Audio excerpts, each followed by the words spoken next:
চাই যারা সামনে দাঁড়িয়ে আছেন।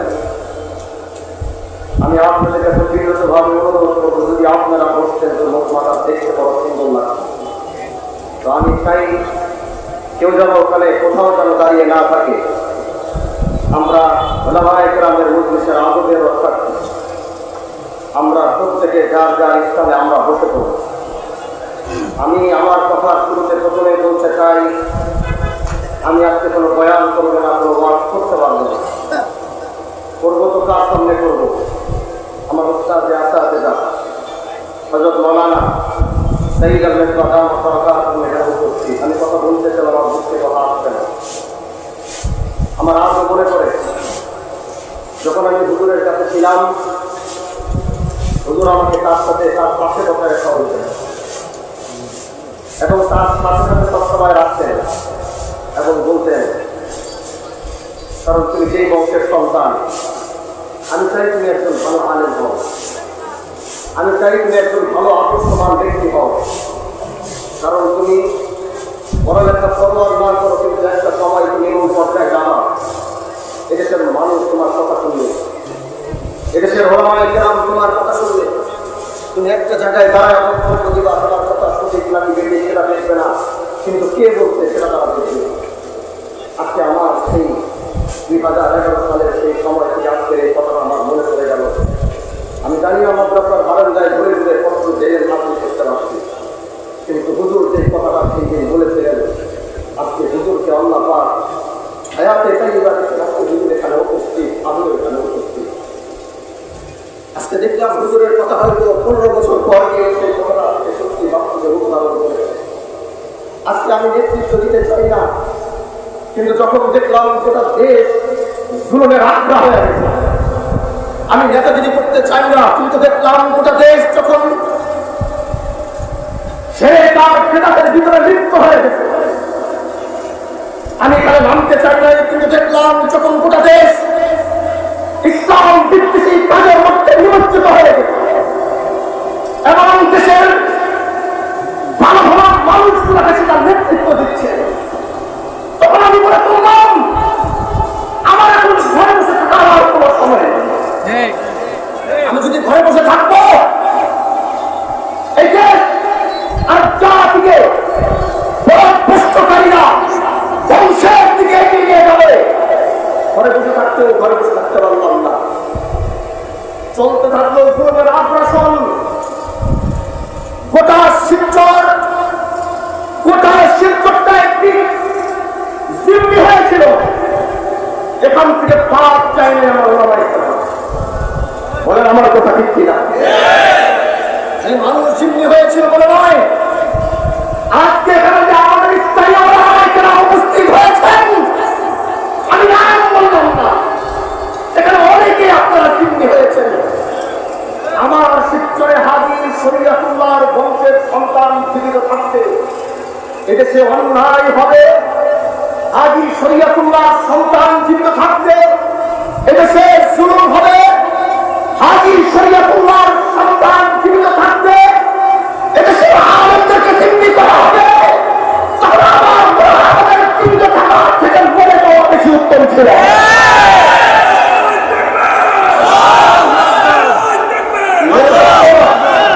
আজকে আমি হাজী শরীয়তুল্লাহ রহমাতুল্লাহ আলাইহি সমাজ কল্যাণ পরিষদ নিয়ে আপনাদের সামনে এসেছি, কারণ যখন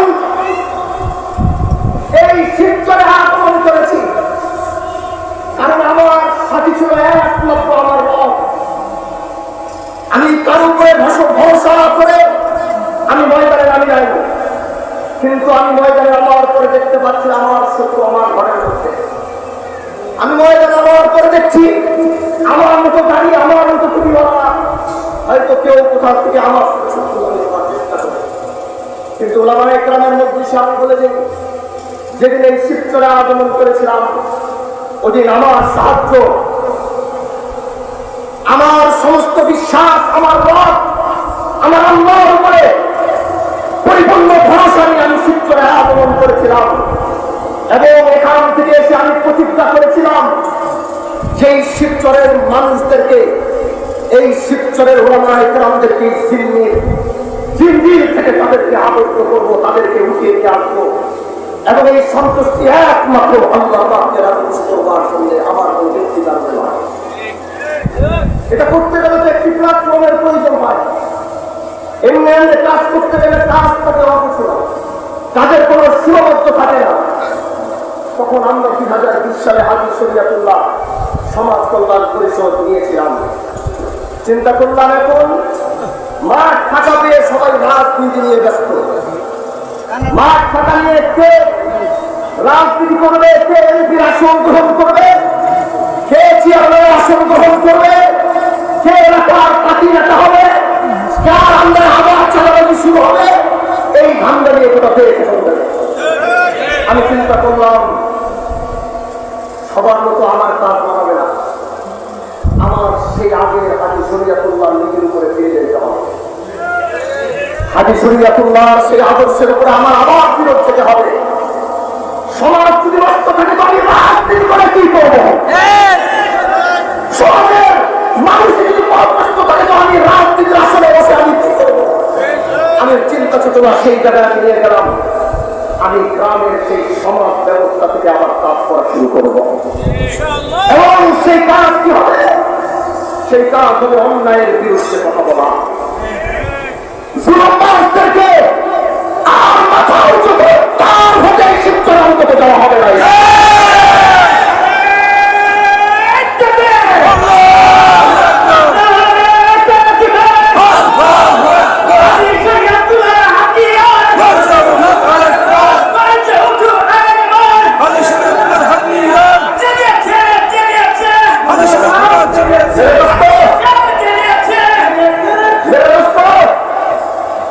আমি আপনাদেরকে বলতে চাই, আপনারা যদি আমার সাথে থাকবেন তো আমি কাজ করবো, যদি আপনারা আমার সাথে থাকবেন না তাও আমি কাজ করবো। আমার এই কাজের অগ্রগতি ইনশাআল্লাহ আল্লাহ ছাড়া কেউ বন্ধ করতে পারবে না। হাজী শরিয়াতুল্লাহ সমাজ কল্যাণ পরিষদ আমি এরকম ভাবে জানার করতে চাই, এদেশের চোর চুরি করতে গেলে ব্যবস্থা হয়। হাজী শরিয়াতুল্লাহ সমাজ কল্যাণ পরিষদ কোন রাজনৈতিক দল নয়, এটি একটি রাজনৈতিক দল। এখানে আমার সবার সহযোগিতা প্রয়োজন, যেমন আলেমদের প্রয়োজন, যেমন আওয়ামদের প্রয়োজন, যেমন যুবকদের প্রয়োজন, যেমন ছাত্র ভাইদের প্রয়োজন।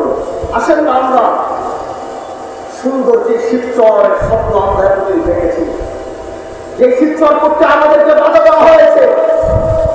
এখানে আমি দেখেছি আমার বাহাদুরপুরের সামনে এইখানে সার্কাসের পার্টি হয়েছে, মনে আছে আপনাদের? সেখানে এরকম তাল লাগানো হয়েছে, সেই তালের ভিতরে নর্থপুরি রাতের বেলা নাচে টাকা উড়ানো হয়েছে। অথচ শিবচরের মাটি থেকে আমি দেখলাম একটা মানুষের জন্য কথা বলতে সাহস পাইনি। তখন কিন্তু ক্ষমতাশীল দল ক্ষমতার মসনদে বসেছিল।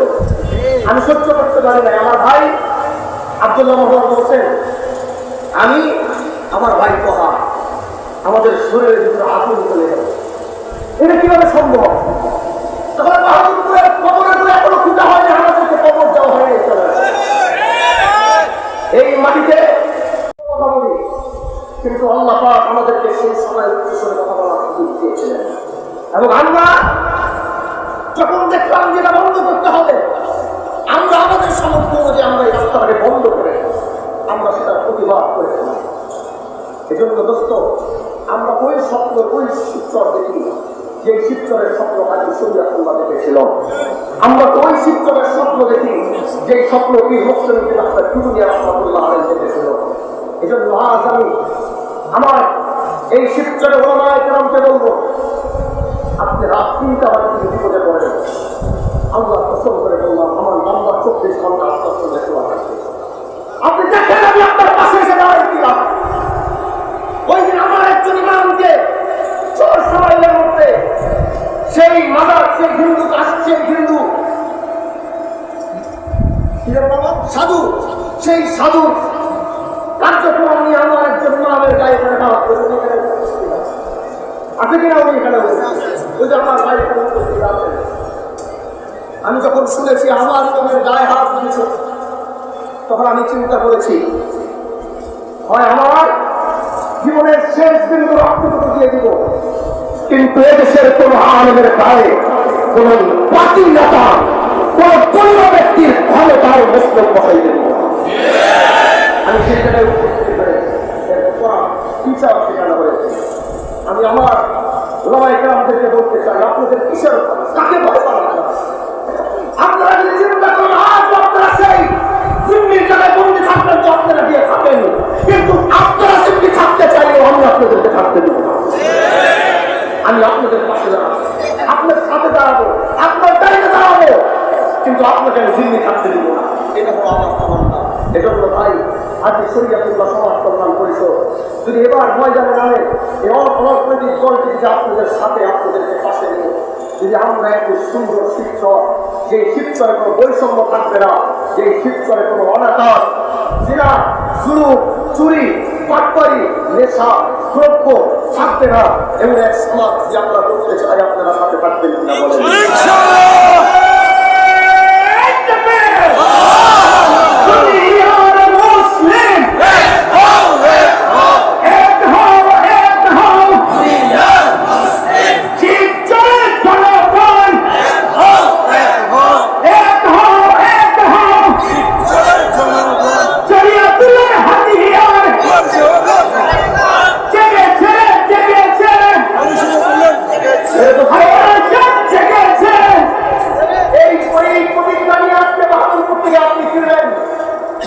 যদি আমি আপনাদের ভাই, আমার ব্যক্তিগত নয়, যদি আমার দিনকে প্রতিষ্ঠা করবার জন্য ইসলামের চূড়ান্ত বিজয়ের শিক্ষা হওয়ার জন্য যদি আপনাদেরকে কোনদিন সফল করা হয়, নিজের জীবনের শেষটুকু রক্ত দিয়ে কারখানা থাকতে হবে।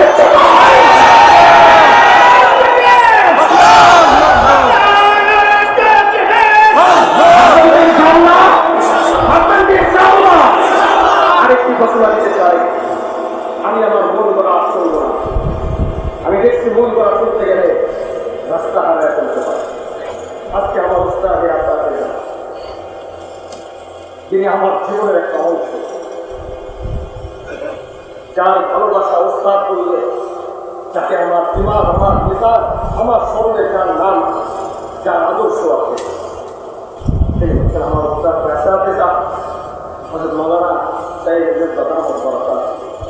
আমি বলবো হুজুর, আজকে থেকে আমরা পূজা পাই আপনার পরামর্শ, এবং আমাদের বাবাও বলছে, আমাদের বাবা এবং তারা 3 ভাই, আমার চাচারা, আমার বাবা, আমার সৈয়দ দাদা এখানে উপস্থিত, আমার বিনিয়ামিন চাচা উপস্থিত, আমার বাবা এখানে উপস্থিত, আমার মোহসেন ভাই এখানে উপস্থিত, আমিও উপস্থিত, রোমন উপস্থিত, পড়ার সাহেব উপস্থিত। হুজুর, আমরা আপনার হাতে এমনভাবে আজকে থেকে হাত দিয়েছি, আপনি আমাদের মুরব্বী থাকবেন আসতে বলেন আলহামদুলিল্লাহ। আজকে আপনি আমাদেরকে যেভাবে আসতে পথে নির্দেশ করবেন, যদি বলেন হামজা আপনি সারা রাত দাঁড়ায় থাকবেন, আল্লাহকে সাক্ষী রেখে, সবাইকে সাক্ষী রেখে বললাম বললাম দাঁড়ায় থাকবেন। আজকে থেকে আপনি যেভাবে আমাদেরকে নির্দেশন দিলেন, আজকে থেকে আপনি আমাদের ছেলে তার, আমাদের মুরব্বী, আমাদের বাবা, আপনি আমাদের যেভাবে পথ দেখাবেন, পরামর্শ যেভাবে দিবেন, আমরা আপনার নেতৃত্ব, আপনাকে মুরব্বী আমরা আদালতে কাজ করব। আজকে থেকে আমরা নিজেরা আমাদের মন গড়া চলব না, আমাদের সব কাজের ভিতরে কিন্তু আপনার দোয়া, আপনার দায়িত্ব আমাদের মাথার উপর আজকে থেকে থাকবে। এটাই আমার ভিতরের কাছে আমার সেই কাজটা কিন্তু থাকবে। এই বলে আমি আর লম্বা কথা বলবো না, গরম করে গেছে। আর এখনই শুধু কথা বলবেন আমার জন্য, আমার ভাই সভা মোহসেন ভাই, ওমর সহ আরো ভাইরা আছে। আমরা যেন হাতে শরীয়তুল্লাহ মূলত যে কাজ, সেই কাজকে সামনে রেখে যেন আদালতে আমরা বলতে পারি। আজকে শরীয়তুল্লাহ সমাজ কল্যাণ পরিষদ গোটা শিবচরের প্রতিটা ইউনিয়নে এটা মজবুত কমিটি হবে, এবং আমরা এটাকে সামনে রেখে শিবচরে আগামী সমস্ত কাজ, সামাজিকতার সমস্ত কাজ আমরা এটাকে সামনে রেখে ইনশাআল্লাহ করবো। আল্লাহ সবাইকে সুস্থ রাখুক, আল্লাহ সবাইকে ভালো রাখুক। নাসরুল্লাহি ওয়া ফাতহুল করিম।